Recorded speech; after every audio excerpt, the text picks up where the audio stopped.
ونعوذ بالله من شرور أنفسنا ومن سيئات أعمالنا من يهده الله فلا مضل له ومن يضلله فلا هادي له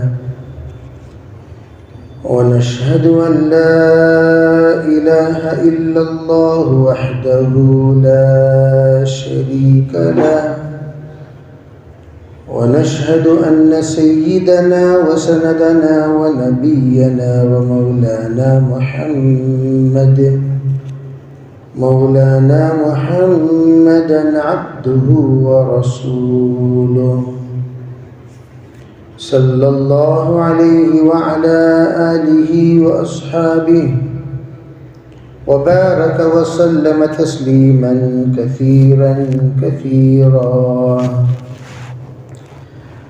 أما بعد فأعوذ بالله من الشيطان الرجيم بسم الله الرحمن الرحيم إن عدة الشهور عند الله 12 شهرا في كتاب الله يوم خلق السماوات والأرض منها 4 حرم ذلك الدين القيم فلا تظلموا فيهن أنفسكم وقاتلوا المشركين كافة كما يقاتلونكم كافة واعلموا أن الله مع المتقين.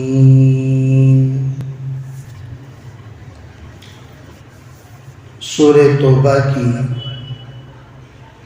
36ویں آیت ہے جس میں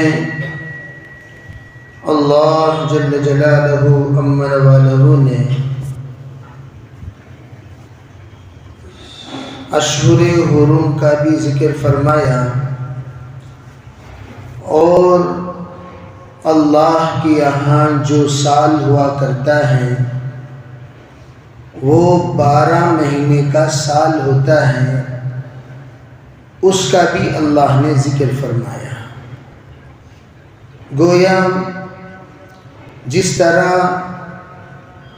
چاند اور سورج کے اوقات الگ الگ ہیں، اسی طرح چاند کے مہینے بھی الگ ہیں، سورج کے مہینے بھی الگ ہیں، لیکن چاند کے بھی 12 ہی مہینے ہیں، سورج کے بھی 12 ہی مہینے ہیں. دور صحابہ میں سن نبوی کا سلسلہ جاری رہا، یعنی لوگ جب سے حضور علیہ السلام کو نبوت ملی وہاں سے ایک تاریخ انہوں نے چلائی، اس تاریخ کا نام تاریخ نبوی، سن نبوی. اس کے بھی 12 ہی مہینے تھے. اس سے پہلے صحابہ کرام کا زمانہ شروع ہونے سے پہلے عربوں کے یہاں عام الفیل کا زمانہ تھا. عام الفیل، جس وقت کعبے کو ڈھانے کے لیے ابرہہ آیا اور اللہ نے ہاتھیوں کے لشکر کے مقابلے میں ابابیل پرندوں کی لشکر اللہ نے روانہ فرما کر اس کو تہس نہس کیا، جس کو الم تر کیف فعل ربک باصحاب الفیل سورہ فیل میں جس کی تفصیلات اللہ نے بیان فرمائی. اس واقعہ جس میں اللہ نے کعبے کی حفاظت کی ابابیل کے ذریعے سے، اس کو ایک تاریخی واقعہ بنا کر وہاں سے لوگوں نے ایک تاریخ چالو کیا، اس کو عام الفیل کہتے ہیں. اس طرح جب بھی عربوں میں، عجمیوں میں کوئی واقعہ پیش آتا، اس واقعے کو اپنے سال کا پہلا واقعہ شمار کرتے ہوئے ایک نئی تاریخ چالو کر دیا کرتے تھے. اور یہ کب سے چل رہا ہے؟ یوم خلق السماوات والارض، روز اول سے چل رہا ہے، جب سے اللہ نے آسمان و زمین کو پیدا کیا۔ چنانچہ حضرت عمر رضی اللہ تعالی عنہ کے دور خلافت میں حضرت عمر نے سوچا بھئی ہماری بھی ایک تاریخ ہونی چاہیے، لوگ الگ الگ اعتبار سے اپنی اپنی تاریخ طے کرتے ہیں، ہماری کوئی تاریخ ہے ہی نہیں، ہماری ایک تاریخ ہو، ہمارا بھی ایک نظام ہو، ہمارا بھی ایک نظم ہو۔ چنانچہ حضرت عمر رضی اللہ تعالی عنہ انتہائی اعلیٰ درجے کی سیاست کے ذہن اور تنظیم اور تنسیق کا اعلیٰ درجے کی صلاحیت رکھنے والے، جن کو منشأ الہی کا اعلیٰ درجے کا سمجھدار بھی آپ کہہ سکتے ہیں، منشأ رسول اور منشأ شریعت جن کے سینے میں منشرح ہوا کرتا تھا، ایسے شرع صدر ہستی انہوں نے اپنے تدبیر اور اپنی ترتیب سے اسلام کو مرتب کیا۔ چنانچہ 17 ہجری میں حضرت نے تاریخ ہجری کی بنیاد ڈالی، اور جب مختلف آراء آئے کہ اس تاریخ کو پہلی تاریخ بنانی چاہیے، اس تاریخ کو پہلی تاریخ بنانی چاہیے، حضرت عمر رضی اللہ تعالی عنہ نے فرمایا نہیں، اسلام کو فروغ کب ملا، اسلام کو نام کب آیا، اسلام اپنے بل بوتے پر کب بولنے لگا، کب کھڑے ہونے لگا، کب اس کی ہیبت وقعت کو لوگوں نے تسلیم کیا، کون سا ایسا واقعہ ہے جس واقعے کے ذریعے سے اسلام کا تعارف ہوا؟ چنانچہ متفقہ طور پر تمام صحابہ نے یہ بات کہی، اِنَّا كُنَّا أَذَلَّ النَّاسَ عَزَّ اللَّهُ لَنَا بِالْإِسْلَامِ، اللہ نے اسلام سے ہمیں عزت دی، تو وہ کب سے؟ ہجرت کے بعد سے۔ ہجرت ایک ایسا عمل ہے، ایسا واقعہ ہے اور ایسے انقلابی ایام ہیں وہ، جس کے بعد اسلام کو فروغ ملتا چلا گیا، اسلام آگے بڑھتا چلا گیا۔ چنانچہ اس سن کو ہجری سن قرار دے کر ہجرت سے تاریخ شروع ہوئی، اور آپ علیہ السلام کا مدینہ منورہ پہنچنے کے ایام وہ بھی محرم ہی کے ایام ہیں۔ تاریخ میں مورخین کا اختلاف ہے، لیکن محرم میں آپ مدینہ منورہ پہنچے، تو اس کو یوم تاریخ قرار دے کر حضرت نے محرم سے اپنا سلسلہ تاریخ شروع کیا، تاکہ محرم جس کو اللہ کے رسول نے شہر اللہ کہا، شہر اللہ کہا، جیسے ایک تو دو جگہ پر شہر اللہ، شعبان و شہری و رمضان و شہر اللہ، حضور علیہ السلام نے شعبان و شہری و رمضان و شہر اللہ، یہ آپ کا ارشاد اعمال کے اعتبار سے، تم لوگوں کو چاہیے کہ شعبان میں میری سنت کے تابعدار بن کر عمل کرتے رہو، رمضان میں اللہ کے حکموں کے وفادار بن کر اپنے آپ کو مٹاتے رہو۔ تو شعبان و شہری اور رمضان و شہر اللہ کا مطلب کچھ اور ہے، وہاں اعمال کی طرف ترغیب ہے، اعمال کی طرف ترتیب ہے، اعمال کے مطابق اپنے آپ کو ڈھالنے کے لیے آپ نے فرمایا۔ لیکن جس وقت محرم کا مہینہ آیا تو آپ نے کہا محرم کے سلسلے میں، محرم شہر اللہ المحرم، اللہ کا مہینہ ہے محرم کا مہینہ، گویا اوقات اللہ کے ہیں، اللہ نے ان ایام میں، ان اوقات میں کائنات کے بہت سارے انقلابی فیصلے فرمائے۔ چنانچہ تاریخی سندوں میں مختلف قسم کی سندوں کے مراتب کے ساتھ جو واقعات محرم میں پیش آئے، اس کے سلسلے میں آپ اگر غور کریں تو بہت سارے واقعات کائنات میں ماہ محرم میں پیش آئے ہیں۔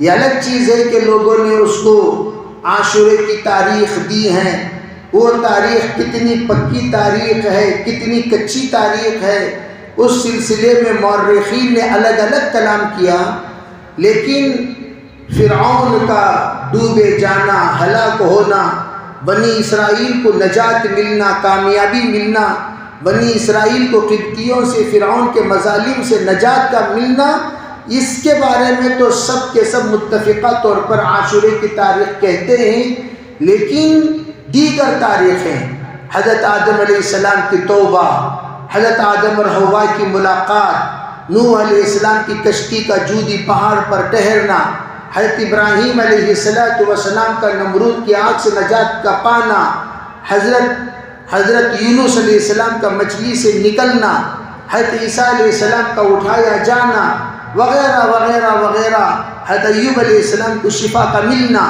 یہ سب تاریخوں کے سلسلے میں عاشورہ ہی کو قرار دیا جاتا ہے، محرم کے مہینے کو قرار دیا جاتا ہے۔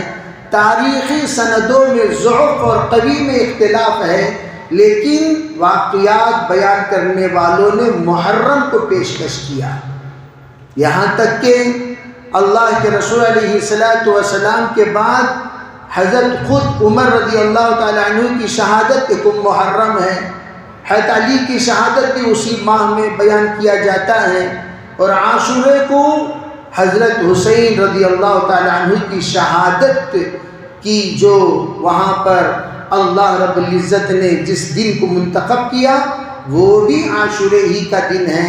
ان تمام فہرست میں سندوں کے اعتبار سے کلام ہے، اس کو پکی بات نہیں کہی جا سکتی، لیکن اس کو کہتے ہیں روایت تقریری، روایت تحریری الگ ہوتی ہے، روایت تقریری الگ ہوتی ہیں۔ تحریر میں لوگ تقریر کے اعتبار سے لاتے ہیں، حقیقت میں دیکھا جائے تو اس کی کوئی حیثیت نہیں ہوتی، بہرحال اس سے کچھ لینا دینا نہیں۔ بعض احادیث کے شراح نے عاشورے ہی کا دن قیامت کا دن قرار دیا، عاشورے کا دن جس دن جمعے کا دن ہوگا اسی دن قیامت بھی قائم ہوگا، اس طرح بعض لوگوں نے تاریخ بھی متعین فرما دی۔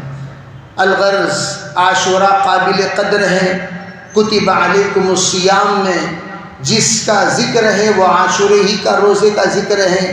جناب رسول اللہ صلی اللہ علیہ وسلم تمام انبیاء علیہم السلام عاشورے کا روزہ فرض کے درجے میں اس کو انجام دیا کرتے تھے۔ خود سرکار نے رمضان کے روزے سے قبل عاشورے کا روزہ بڑے اہتمام سے انجام دیا، اور آپ رمضان کے روزے کی فرضیت کے بعد بھی عاشورے کا اہتمام فرمایا کرتے تھے۔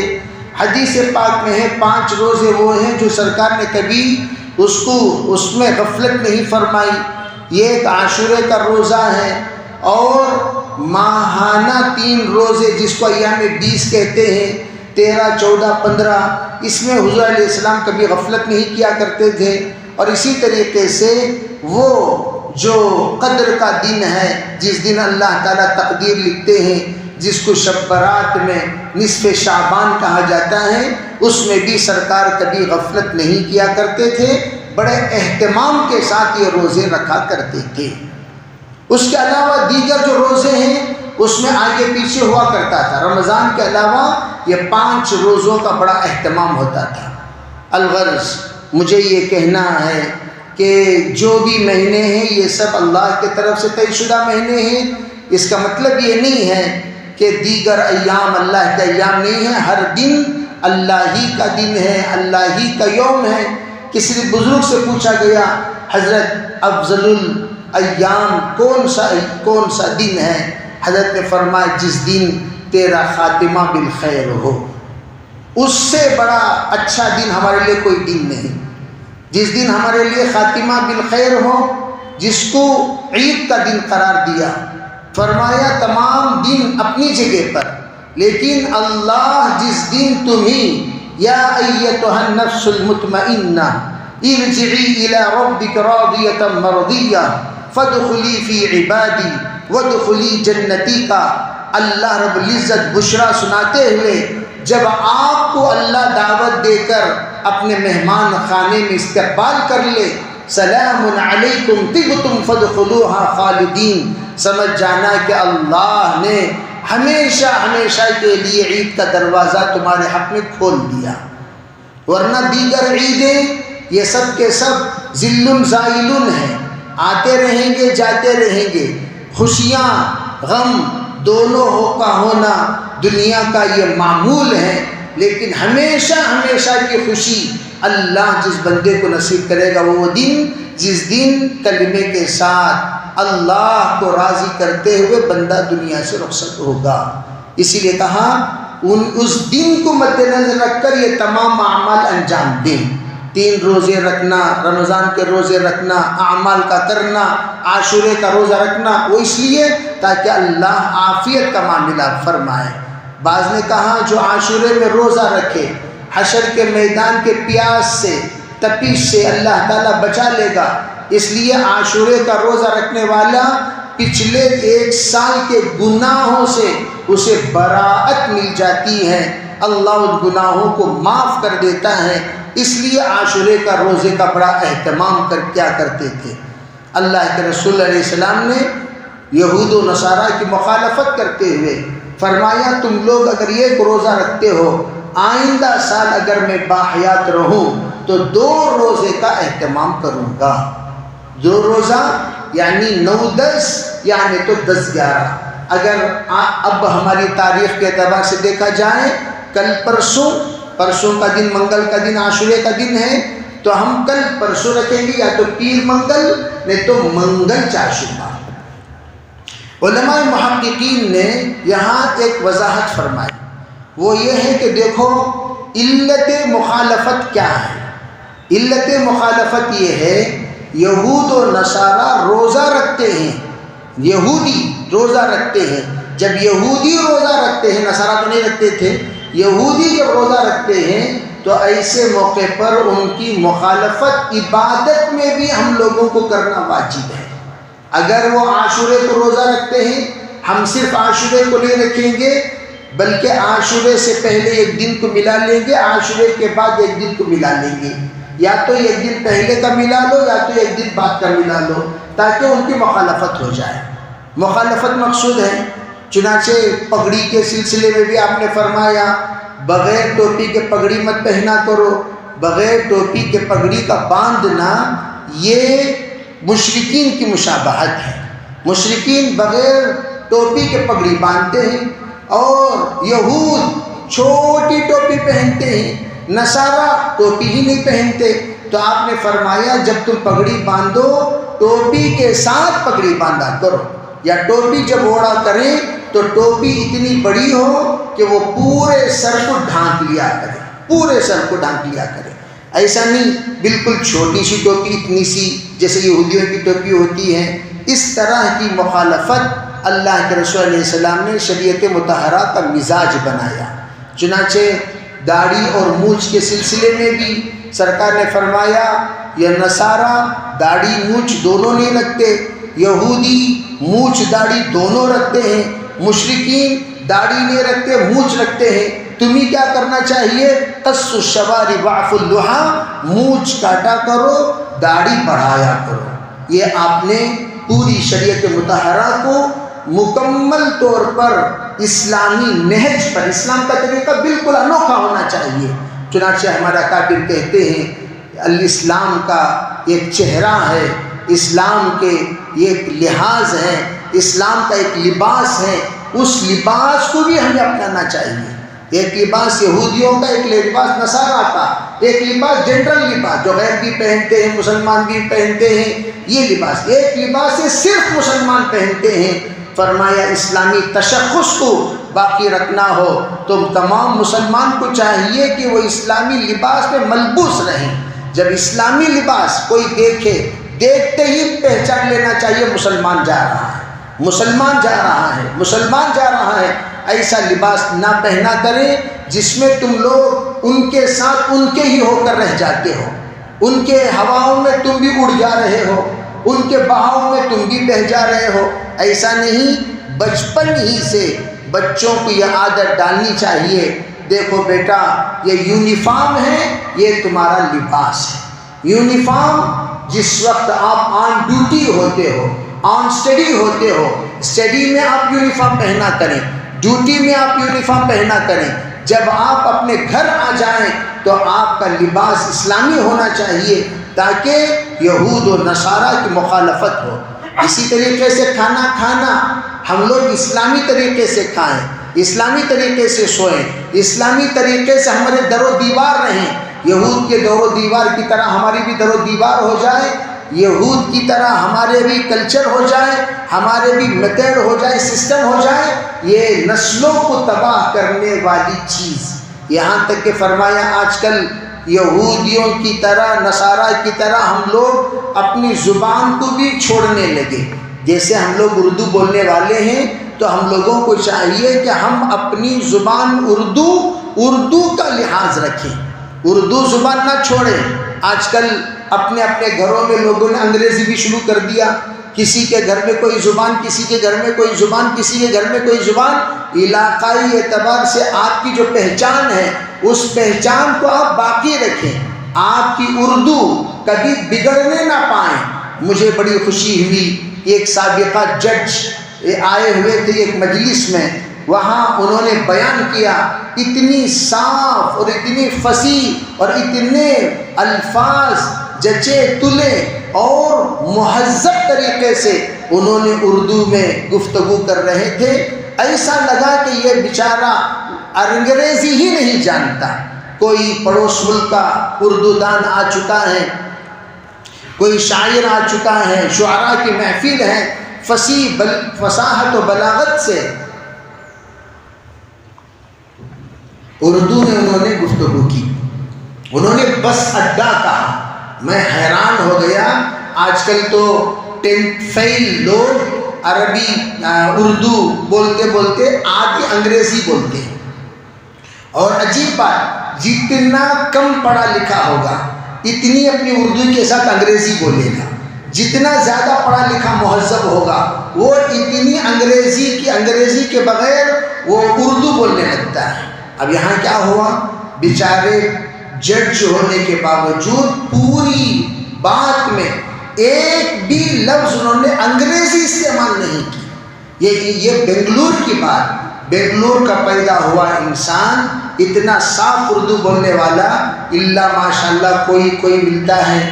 پھر اس کے بعد انہوں نے ایک بات کہی، ان کے والد محترم کا یہ حکم تھا کہ گھر آنے کے بعد صرف اردو بولیں گے، انگریزی بولنا کورٹ میں بول لیا کرو، باہر بول لیا کرو، لیکن گھر آنے کے بعد امی کے پاس اردو، ابا کے پاس اردو۔ اگر اس زمانے میں انگریزی بھول کر بھی زبان سے نکل جاتی تھی تو استغفار کرایا کرتے تھے، توبہ کرو توبہ کرو۔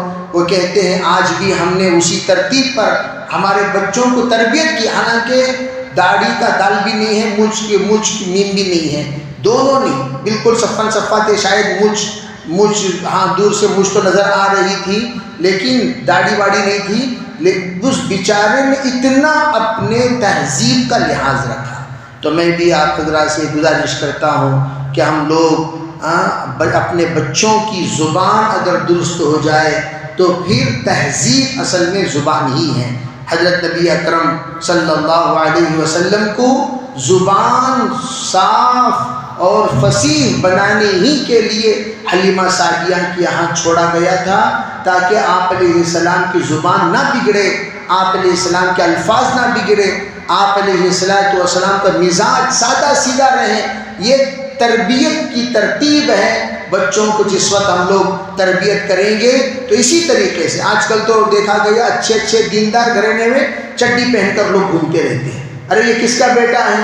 فلاں صاحب کا بیٹا ہے، آپ کا بیٹا ہے۔ چڈی برین کے ساتھ دینی محفلوں میں لوگ لا رہے ہیں۔ یہ تو انتہائی شرم کی بات ہے کہ دین کی محفلوں کی بے ادبی بھی یوں کہی جائے گی کہ اگر کوئی غیر مہذب لباس پہن کر دینی محفل میں آئے، یہ دینی محفلوں کی بے ادبی ہے۔ تو ہم لوگ پہلے بڑے با ادب بنے پھر چھوٹے با ادب بن جائیں گے، پہلے بڑے ادب سیکھیں پھر چھوٹے ادب سیکھ لیں گے، پہلے بڑے اس کا لحاظ رکھیں چھوٹے اس کا لحاظ رکھنے والے بن جائیں گے۔ اس لیے الغرض میں یہ بتانا چاہتا ہوں، آپ علیہ السلام یہودیوں کی مشابہت دین میں، نیکی میں بھی حضور برداشت نہیں کر سک رہے ہیں، تو آپ اندازہ لگائیے ہم لوگ دیگر چیزوں میں کیسے برداشت کریں۔ الغرض یہاں ذالک الدین القیم، اللہ فرماتے ہیں یہ قائم دین ہے، دائم دین ہے، دین میں کبھی تبدیلی ہونے والا نہیں ہے۔ وَلَا تَظْلِمُوا فِيهِنَّ أَنفُسَكُمْ، اشہر حرم میں گناہ کر کے تم اپنے آپ پر ظلم مت کرو۔ وَقَاتِلُوا الْمُشْرِكِينَ كَافَّةً، فرمایا یہ حکم اس وقت نازل ہوا جب اللہ کے رسول علیہ السلام کو فتح مکہ کا حکم دے دیا گیا، جائیے اب جا کر مکے کو فتح کیجئے۔ فرمایا تمام مشرکین سے آپ شرافت کے ساتھ پہلے دعوت دیجئے، پیغام اسلام سنائیے، ان کے سامنے خطوط روانہ کیجئے، اگر وہ آپ کی بات نہیں مانتے ہیں تو آپ کو اجازت دی جا رہی ہے کہ آپ ان کا کمپرمائزنگ سب کرنے کی ضرورت نہیں، لکم دینکم ولی دین ہو گیا، اب آپ مقاتلہ کر سکتے ہیں، آپ اب ان سے لڑ سکتے ہیں، آپ ان کو میدان میں بلا سکتے ہیں، دعوت دے سکتے ہیں، آنے کے بعد بھی پھر میدان میں دوبارہ اسلام کی دعوت دیجیے، سہبارہ دیجیے، مبارزہ کیجئے، مبارزہ میں بھی اگر وہ سدھر گئے تو بہت اچھا، ورنہ آپ ان کے ساتھ مقابلہ کر سکتے ہیں تمام سے۔ جیسے کہ دیکھو یہاں ایک جملہ ہے کما یقاتلونکم کافہ، جیسے وہ لوگ تم سے لڑنے کو آ رہے ہیں ان سے تم لڑ سکتے ہو۔ تو اس سے کیا پتہ چلا، آپ آگے بڑھ کر لڑو مت، وہ اگر لڑنے کو آ رہے ہیں بزدل بن کر بیٹھو مت، بزدل بن کر بیٹھو مت۔ آج ہی ایک صاحب کہہ رہے تھے کیا مولانا ہمارے لیے ہجرت کا حکم ہو گیا کیا؟ ہم نے کہا ہجرت کرنے کا حکم نہیں ہے، ہجرت کرانے کا حکم ہے۔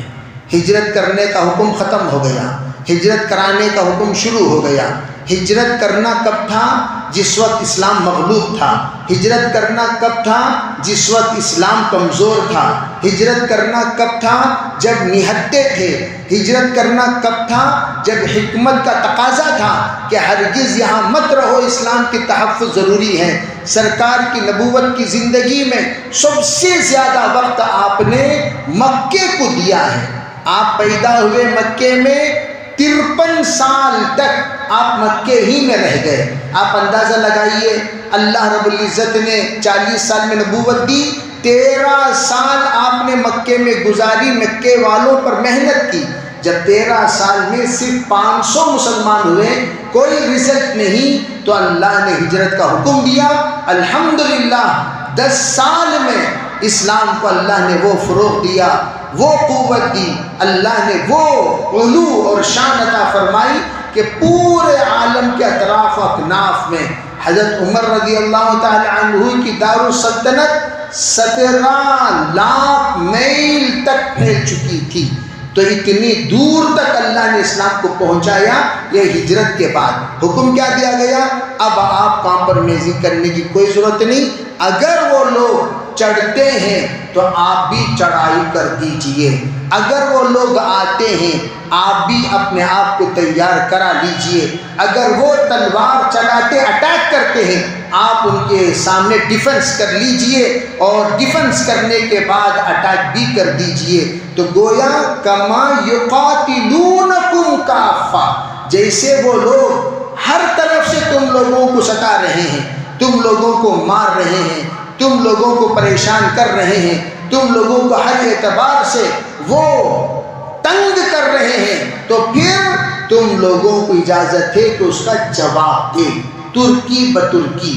اگر وہ لوگ سوال کر رہے ہیں تو جواب دینا آپ کا کام ہے۔ نہیں سوال کر رہے ہیں، آپ کا کام یہ نہیں صبر کرو صبر کرو صبر کرو، یہ صبر کرو کا زمانہ چلا گیا۔ صبر تو آپ کرتے رہیں گے، اگر وہ اٹیک کر رہے ہیں ڈیفنس کرنے کی پوری اجازت ہے، ڈیفنس کے بعد آپ اٹیک بھی کر سکتے ہیں۔ چنانچہ اللہ تعالیٰ نے یہاں کما یقاتلونکم کافہ کا یہ جملہ بتا رہا ہے کہ کما، پہلے انہوں نے اقدام کیا، بعد میں مسلمانوں نے آگے بڑھا۔ پہلے مسلمان نہیں آگے بڑھے، بدر اٹھا لیجئے، اقدام پہلے کفار سے ہوا ہے، احد اٹھا لیجئے اقدام پہلے کفار سے ہوا ہے، تبوک اٹھا لیجئے کفار سے اقدام، اور آپ یرموک اٹھا لیجئے کفار سے، جو بھی آپ اٹھا لے لڑائی تو ان لوگوں کی طرف سے پہلے اقدام ہوا ہے، بعد میں یہاں سے جواب دیا گیا ہے، ادھر سے سوال آنے پر یہاں وہاں جس وقت انہوں نے ایجاب کیا تو یہاں کے لوگوں نے قبول کیا، تو پہلے سے نہیں کہ ایجاب کے بغیر قبول نہیں ہوا، پہلے وہ لوگوں نے ہمیں بلایا ہے پھر ہم لوگ حاضر ہوئے ہیں، تو خواہ مسلمانوں کو بدنام کرتے ہیں، یہ لڑے، اسلام تلوار سے پھیلا، ہرگز نہیں۔ اسلام نے جو شرائط جنگ بتائے ہیں اگر آپ سنیں گے پوری کائنات میں اتنے زیادہ اخلاق والے اصول کسی جگہ پر نہیں ہے جس جگہ پر اسلام نے بیان کیا ہے۔ الغرض میں یہ کہنا چاہتا ہوں کہ یہ آیت ہمیں بتا رہی ہے تم آگے بڑھو مت، وہ بڑھ گئے تو چھوڑو مت۔ آگے کیا فرمایا؟ وَاعْلَمُوا، اے لوگو دیکھو قتل کا حکم دینے کے بعد اللہ کیا فرماتے ہیں؟ وَاعْلَمُوا، جان لو، تمہیں اجازت مل گئی لڑنے کی، کیا ملے وہاں مارو، کیا ملے وہ توڑو، جسے ملے اسے تکلیف دو، نہیں، بلکہ سنو، جان لو اچھی طرح تم کیا کیا حرکت کر رہے ہو، اللہ دیکھ رہا ہے۔ ان اللہ مع المتقین، اللہ سے ڈرنے والوں کے ساتھ ہے۔ کیا مطلب؟ تم گناہوں سے بچو گے، اللہ کی مدد شامل حال رہے گی، گناہ کرو گے اللہ کی مدد ہٹ جائے گی۔ کیا مطلب؟ اگر تم اللہ کی مدد تمہارے ساتھ جنگوں میں بھی شامل حال رکھنا چاہتے ہو، تقوی کے ساتھ رہو، گناہوں سے بچو، کسی پر ظلم مت کرو، مظلوم پر ظلم مت کرو، کمزوروں پر ستم مت ڈھاؤ، جہاں تک ہو سکے اپنے آپ کو ظلم سے پاک و صاف رکھا کرو، اللہ کی مدد تمہارے ساتھ شامل حال رہے گی۔ چنانچہ پورے جنگوں کے واقعات میں صحابہ کرام سے ایک مرتبہ بھی معصیت نہیں ہوئی۔ معصیت جس کو گناہ کہتے ہیں، وہ معصیت سے صحابہ بالکل پاک رہا کرتے تھے۔ جنگ کے ایام میں بھی آپ صحابہ کی تاریخ اٹھا کر پڑھیے، اللہ نے اس کے بعد کیسی مددیں اللہ کی شامل حال رہی ہیں، وہ تاریخ میں تفصیلات موجود ہیں۔ بہرحال اللہ تعالیٰ سے دعا ہے اللہ ہمیں قرآن پاک کی ہدایت کے مطابق عمل کرنے کی توفیق عطا فرمائے۔ اور یہ جو پروپیگنڈا میں ہمیشہ اس لیے کہا کرتا ہوں، ایسے لوگوں کو ڈبیٹس میں بڑھا دیا جاتا ہے، وہ نالائقوں کو نہ اسلام کا پتہ، نہ قرآن کا پتہ، نہ حدیث کا پتہ، نہ تاریخ کا پتہ، نہ سیرت کا پتہ، پورے دھامڑوں کو لا کر بٹھا دیا۔ ارے اسلام کے سلسلے میں ایسے مینٹل سے تم سوال کر رہے ہو، جس کو پانچوں کلمہ نہیں آتے، وہ بے وقوف گدھا کیا جواب دے گا؟ وہ تو بھی سیاسی انسان ہے، وہ سچا، اسے پوچھئے نماز کیوں پڑھتے ہیں، اسے کچھ نہیں معلوم، روزہ کیوں رکھتے ہیں، کچھ نہیں معلوم، محرم کیا چیز ہے، کچھ نہیں معلوم۔ ایسے بے وقوف کو لا کر تم نیوز چینل میں لا کر ڈبیٹس کرتے ہو، اور ایسے لوگوں کو کرو گے تو وہ تمہیں جواب کیا دیں گے؟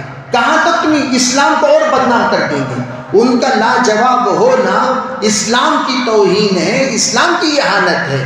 اس لیے کہا جاتا ہے کہ آپ کسی کو بلانے سے پہلے آج کل تو منہ میں جو آ گیا وہ لوگ بکتے رہتے ہیں، اسلام کے سلسلے میں الٹے سیدھے بات کرتے رہتے ہیں۔ یہ اس لیے ہوتا ہے کہ لائق لوگ جب آگے نہیں بڑھتے، نالائق لوگ اس جگہ کے قابض ہو جاتے ہیں۔ اس لیے لائق مسلمانوں سے کہنا چاہتا ہوں کہ آپ لوگوں کو چاہیے آگے بڑھیں، ان تمام میدانوں کو سنبھالیں۔ جو نماز ہی نہیں پڑھتا وہ اسلام کا کیا ترجمانی کرے گا بتائیے؟ جو مسجد کو نہیں آتا وہ اسلام کی کیا ترجمانی کرے گا؟ جو روزہ نہیں رکھتا وہ رمضان کی کیا ترجمانی کرے گا؟ جو ذکر نہیں کرتا وہ ذکر کی لذت کی کیا بیان کرے گا؟